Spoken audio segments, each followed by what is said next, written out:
Vëllezër dhe motra të nderuara, i kam pas shumë pyetje në lidhje me varrezat, se çfarë rregulla ka që njeriu t'i vizitoj varrezat, a lejohet që gratë të shkojnë në varrim? Edhe është mirë që këtë përgjigje që ja jap Sante me mbajt mend, që t'ja tregojmë edhe vëllezërve edhe motrave tona, se të gjithë prej neve kemi diken që ka vdekur në varreza, posaçërisht në Fokna, edhe është mirë që ne t'i vizitojmë ata sa herë që kemi mundësi, mirë po kur të bëjmë vizitën atyre, janë disa rregulla që njeriu duhet t'i praktikojë ato. Kur njeriu shkon ta viziton një të afërm të tij, qoftë ai antar i familjes ose vetëm shkon varreza, gjën e parë që njeriu duhet ta thet kur shkon në varreza është Assalamu alaikum ya ahle darul qubur. Paqja qoftë mbi ju, o ju banorët e varrezave. Pse është kjo me rëndësi? Ju e dini që pejgamberi selam ka thënë, kur ne i japim selam një të vdekuri, Allahu ja kthen shpirtin atij njeriu edhe ta kthen selamin. Allahu ja kthen shpirtin atij njeriu edhe ta kthen selamin prej varrit të tij. Për atë sa shkojmë ose në varrim, ose shkojmë jo për çep, po ta vizitojmë dikend, atëherë njeriu gjën e parë, qofse s'muni me mbajt asgjë tjetër, vetëm thuni Assalamu alaikum. Ti ke për qëllim që i thu atij që je para tij, kupton? Edhe Allah subhanahu wa taala ja kthen shpirtin atij njeriu. Pastaj ne kur shkojmë aty dhe japim selam, çka janë disa gjëra që njeriu është mirë t'i veprojë ato. Gjëja e parë është mirë që sa shkojmë në varreza ta vizitojmë një të afërm ose kushdo qoftë, gjën e parë pas selamit është që ne të bëjmë lutje për ta. Edhe dikush thotë, çfarë lutje mund të bëjmë na për ata? Përderisa lutja është nga zemra, njeriu mund të bëjë çfarëdo lutje nga zemra e tij. E lut Allahun që ta bëj varrin prej kopshteve të xhennetit.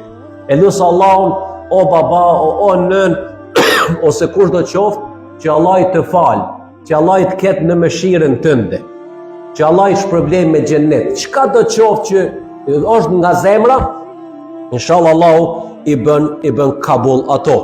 Mirë po, kur shkojmë në varreza, nuk lejohet për asnjë musliman, qoftë burr ose grua, që ai të vajton mbi varreza. Vajtim është wailing. Për shembull, njeriu kur çan me çajt me lot nuk ka fare problem. Mirë po me çajt me za, ajo është e ndaluar. Disa njerëz edhe i shkojnë rrobat e tyre, i bëjnë disa gjëra që janë të papranuara. Në fenë islame këto gjëra nuk janë të lejuara. Me çajt nuk ka problem. Njeriu çan me lot, po disa që çajnë me za, ajo është e ndaluar. Ju e dini që në disa vende tona që i kemi patur atje, ju e dini që posaçërisht në Shqipëri po them, ata kur ju ka vdek një antar i familjes, ata e kanë paguar një gru që të vajton për ta. E dini ju këtë? Njerëz ka pas me para që kanë ardhur dhe kanë çajt për ty. Kjo është diçka e palogjikshme, por e vërtet. Pse që ai me ba vendi që me të vërtetë është vendi i mërzis, edhe ai personi ka qajt, pastaj tjerët kanë qajt me te. Ne si musliman, ne besojmë që vdekja është pjesë, do thot, e besimit ton. Ne e dimi që me vdekje nuk mbaron çdo sen. Ne e dimi që njeriu vdes edhe me shpresë që do ta takojmë atë njeri prap inshallah në botën tjetër. Gjithashtu, kur shkojmë në varreza, nuk lejohet njeriu me fol, do thot, me za të lartë. E ke pa ka njerë shkojmë Vareza, njerëzit qeshin me zët lartë, folin me zët lartë, njeriu do ta ketë zërin normal. Jo do thot të vërtet, çka do qoftë ajo? Dikush pyet nëse shkojmë në Vareza, a lejohet të lexojmë Kur'an? Absolutisht lejohet. Nëse unë shkoj te babai im Ramet Paste dhe marr Kur'anin ose di përmendsh, edhe lexoj Kur'an afër varrit të tij, nuk ka asgjë të keqe. Çfarë do që dini ju prej Kur'anit? Një kul huvallah, një elhamdulillah, një sure të vogël. Po jo Allah këtë që po e këndoj, le të shkojmë për shpirtin e babes ose nënës ose kush do qoftë ai njeri. Edhe kur shkojmë aty vëllezër të nderuar, excuse me, nuk lejohet që njeriu të shkel mbi Vareza. E ke pa nga njëherë kur kemi varrime, ajo ndodh pa qëllim, se ndoshta s'ka vend, po disa unë i shoh disa dhe pleq që janë, nuk e din që nuk është mirë me shkel mbi Vareza. Se ne duhet të tregojmë respekt për ata të cilët na kanë vdekur. Kur njeriu s'ka tjetër rrugë, është diçka tjetër, por njeriu ta bëj vetëm të kaloj me qëllim, ajo nuk është e lejuar në fen islame. Gjithashtu vëllezër të nderuar, mbani mend që njeriu nuk lejohet t'i lutet të vdekurit. Çka do të thënë? Unë nuk lejohet t'i them, o baba, ti ke vdek, po më ndihmon se kam këtë problem. Se ai ka vdekur, ai s'mund t'i ndihmoj vetvetes. E ke pa ato te qetë që i kemi në vendet tona, ato varret që janë. Vendet tona përpara, tash më duket më pak, po përpara ka qenë më aktuale, kur njerëz kanë shku në ato teqet, aso teqet që i theni ju, edhe aty kanë prerë kafshë të ndryshme, kanë hudh para, janë sjellur rreth atij varrit me qëllim që ai varri do t'i ndihmoj fëmijës së tij të flet ose t'i ndihmoj me këtë smundje ose atë smundje. Kjo është haram edhe kjo është gjëna shumë i madh edhe është e ndaluar. Ne duhet të lutemi për ta, po ne nuk kemi drejt një lut atyre që të na ndihmojnë ata. A kuptum këtë dallimin e kësaj? Gjithashtu, kjo është një tradit jo islame, por tradit e grekëve, Maqedonëve me sa e di, që kur shkojnë tek Varrezat, çka bëjnë? Ata dërgojnë ushqim, dërgojnë gjëra, serbët e kanë pas tek ne, më duket edhe Maqedonët e kanë ashtu. Shkojnë edhe e lojnë aty ushqimin, mendojnë që i vdekur dhe han ushqimin. Aty hajnë qenë, hajnë Zoti, dhe kur vjen mëngjesët e pas kanë ngrënë i vdekur. A kupton? Ajo nuk është e lejuar.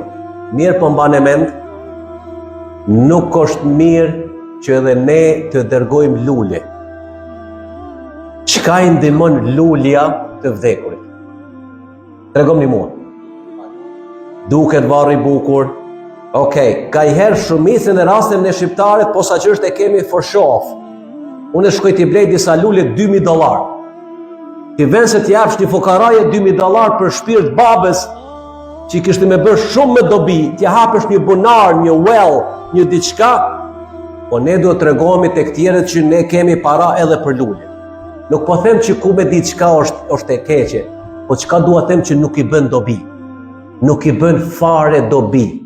A kupton? Se për ushqim për ato tjera u morën vesh. Nuk lejohet në Varreza të vendoset fotografia. Nuk lejohet në Varreza të vendoset fotografia. Është e ndaluar. A kupton këtë? Ai që se ka ditur deri tash se ka ditur. Tash që e din, e ke përgjegjësinë ndërmjet teje edhe Zotit. Qëllimi edhe unë e kam borç me ju tregu njerëzve, edhe njerëz emrin, bi emrin, datën e lindjes, ato janë a must, ato janë gjithsesi. Përndryshe ku ta dim që ku është varri i filanit ose i filanit. Mirë po, ta vendosin fotografinë aty. Edhe disa kur i ndërtojmë Varrezat, e ke pa ne kemi tradit pas një viti. Vinë disa të onë thotë, këtë dit i ka bërë një vit, Nuk ka nevojë ti të prishësh një vit. Qofse don pas një muaji bëja. Qofse don pas 6 muaje, kjo nuk ka kohë të caktuar. Mirë po edhe kur t'ja bëjmë atë monument on top of the grave, aty të kemi kujdes mos bëjmë haram. Unë i kam parë disa prej, me respekt po them, prej neve të cilët varrezat kanë qenë sikur me qenë palace. Ato varreza me të vërtet kushtojnë para. $30,000, $50,000. Edhe mu që kam ka ndodhur, ju tregoj juve, kjo është rast i vërtet. Në fillim kur erdha isha në disa varreza, edhe unë shkova i pash 2 veta, varret e 2 vetave. Edhe unë pesho emrin e ati, edhe unë po bëj lutje për ta. E pas që ishi shqiptar aty, kur mas 5 minuta që bëra lutje, ai personi që kishte emrin aty ishte gjallë. Gruaja kishte vdekur, pa e kishte bërë edhe për vete, edhe kishte shkruar emrin aty. E thashe ti? Jo, tha, kam bërë gati, tha, peshe datin kur kam vdek se kam shkruar halatha. Ajo shkruar, tha, kur vdes.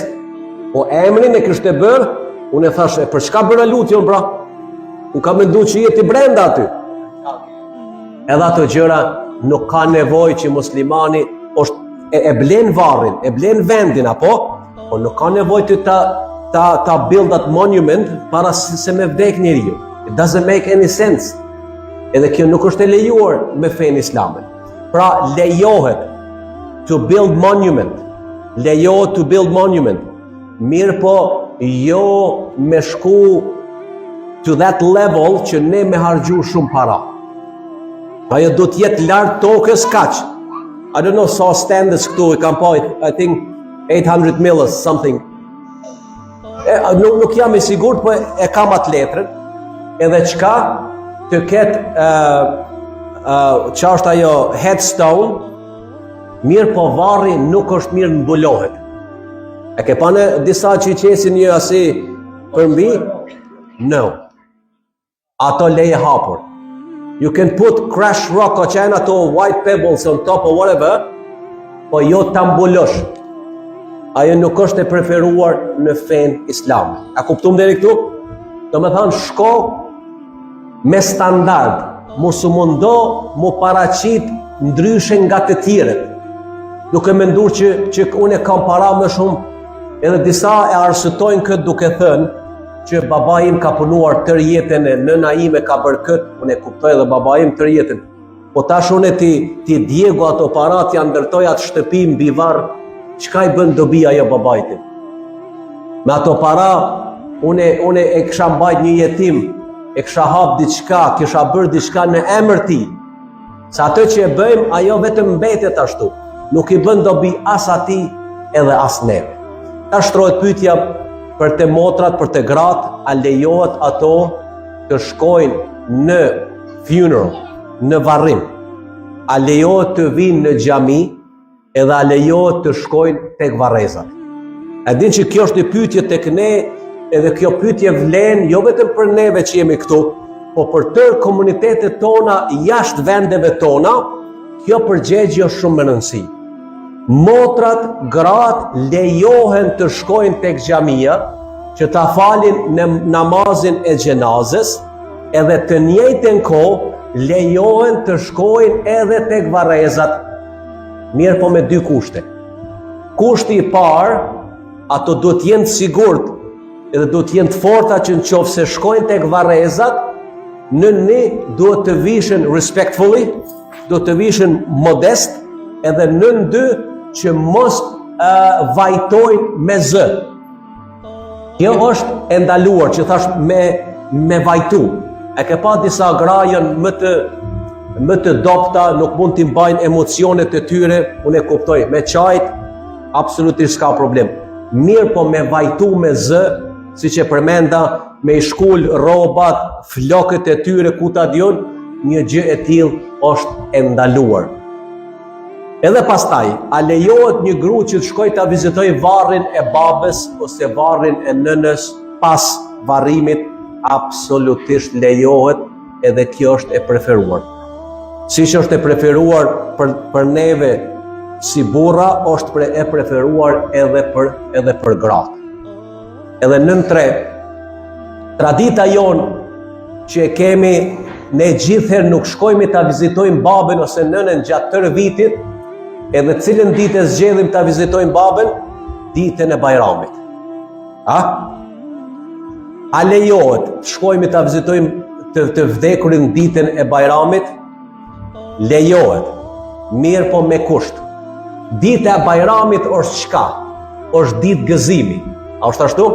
Qofse unë shkoj, Zotin na ruaj, dikush i ka vdek djali ose vllau ose motra ose edhe ai, qofse shkon ditën e Bajramit edhe e viziton varrin e të dashurit të tij, ndoshta tërë dita i shkon i mërzit. A është ashtu? E Bajrami nuk lejon që na me qenë të mërzitur atë ditë. Ne kemi borx secili prej neve me qenë të lumtur. Për atë nuk preferohet me shkon ditën e parë të Bajramit. Qofse ti s'mund qëndron edhe ajo të mërzit gjatë tërë ditës, mos shko atë ditë, shkon ditën e dytë ose shkon një ditë përpara. Po atë ditë obligohet çdo musliman me qenë i lumtur në ditën e Bajramit. Pra, unë e këshilloj vetveten edhe juve që t'i vizitoni Barezat sa më shumë që keni mundësi për vetveten e juaj, se aty e kemi vendin, aty e kemi banesën e fundit, po dhe të njëjtën kohë t'i vizitojmë të dashurit tanë që na kanë vdekur, lutemi për ta, të japim për ta, të bëjmë për ta. Ju e dini që e kam cekur edhe përpara, obligimi posaçërisht tek prindrit nuk mbaron me vdekjen e tyre. Po obligimi jon ndaj prindve a di kur përfundon? Me vdekjen tonë. Se sa jam gjallë, unë e kam obligim ndaj babës të. Sa jam gjallë, unë e kam obligim ndaj nënës time. Ti vizitoj ata, t'i jap në emër të tyre, këndoj Kur'an, t'japi sadaka, t'lutem për ta. Çka do që unë e kam mundësi, e kam borx ndaj prindve të mi, siç e keni edhe ju borx ndaj prindve tuaj. Pra lutë Allahu subhanahu wa taala që ti shpërblej të dashurit tanë të cilët na kanë vdekur ya Rabbel Alamin, e posaçërisht prindtan ya Rabbel Alamin, edhe ata të cilët janë gjallë, inshallah Allahu jap shëndet edhe jetë të gjatë ya Rabbel Alamin.